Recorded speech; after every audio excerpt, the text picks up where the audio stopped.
पहूर पोलिसांची यशस्वी कामगिरी। 3 लाख रुपये किमतीची मारुती सुझुकी गाडीसह एकूण 3,19,680 रुपये किमतीची देशी विदेशी दारू जप्त।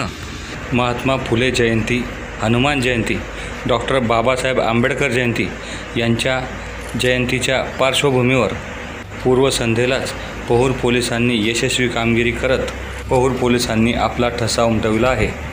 पोलीस कॉन्स्टेबल आकाश सुभाष देशमुख यांनी दिलेल्या फिर्यादीवरून महेश विनोद चौधरी वय 25 राहणार खातगाव तालुका जामनेर यांच्या विरुद्ध पहूर पोलीस स्टेशनला गुन्हा दाखल करण्यात आला आहे।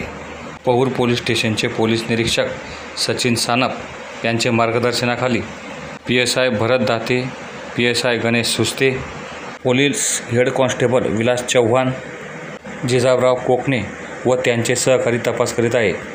श्री रवींद्र लाठे, RL न्यूज, पहूर तालुका जामनेर जिल्हा जळगाव।